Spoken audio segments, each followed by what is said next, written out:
We're going to be talking about roadway, lanes, and positioning as it pertains to rural, suburban, and urban riding.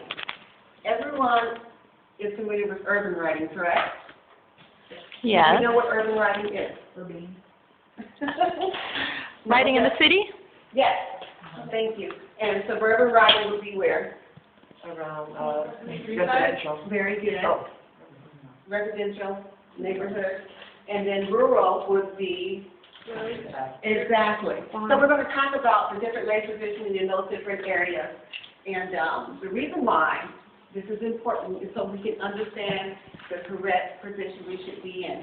As we look on the right today, we see how important it is to avoid certain obstacles. We want to know what the difference is between riding in these different areas, suburban, urban, and rural. And then we're going to talk about bike lanes. Okay, so first we're going to talk about passing parked cars, and this is just in general.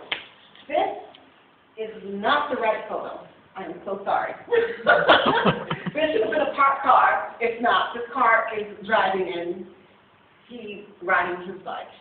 He's reaching away from the car in which he should be, but the point of this is that when we're passing parked cars, we want to make sure we have 3 feet between us and the car. So that's what this was for. So we should have 3 feet in between us, and we should stay out of the door zone. We talked about that earlier. Does anybody remember where the door zone is and why we need to avoid it?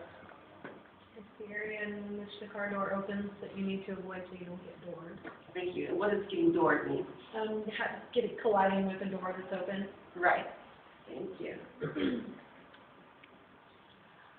The next thing we want to talk about is riding in a lane too narrow to share.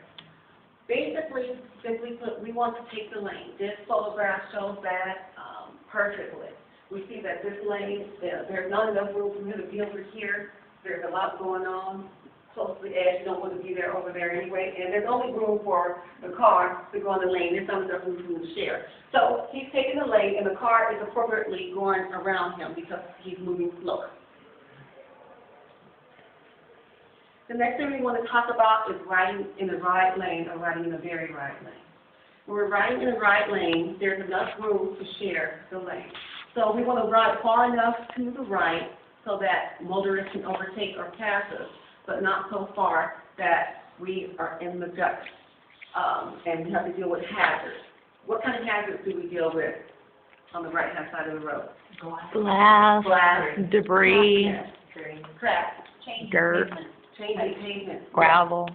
all of that. So the benefit of riding in the right lane and we're riding not so close to the right is that people can see us on all sides. Not only can the motorists see us that are traveling in our same direction, but the motorists that are coming in the opposite direction can see us. So that way we won't have cars turning in front of us or in the left lane. They can see us and we're very visible. It also protects us. We have that safety cushion if we have to maneuver anywhere. If a car comes too close to us, we have room to move over.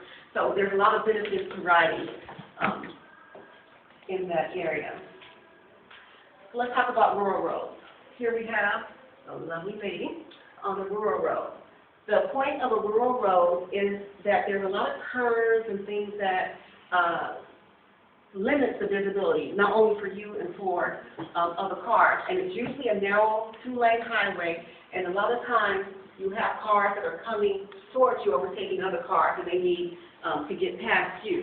So it's important to keep as far to the right as practicable. What that means is you don't want to be so far. Sometimes they have lanes in a shoulder that you can ride in, but you have to be careful of that because they end very quickly.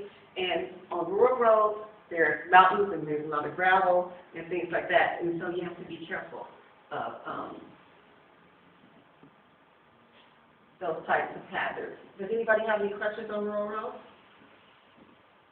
Yes, no? What's a hill crest? A hill crest is when you just come top over. of the hill? Yes. Okay. For suburban cycling, usually it's a shared street. There's usually no lane, so you want to treat it, it's a shared street, so you want to treat it basically as the right lane. There's a lot of hazards that you can have when you're riding in a neighborhood. Can anybody think of those? Cars coming out of driveways. Yes. Children. Dogs. Children are huge. You have balls, you have kids running down the street, you have children on bikes rolling down the driveway. My daughter got hit rolling down the driveway. Number one place children are hurt and killed. Yes. So it's important that we look out for those things and be visible to drivers and be ready to maneuver just in case something comes up the driveway as you guys need. Urban cycling is probably a combination. We have a combination of wide lanes, narrow lanes, so it's important that we know the lane positioning.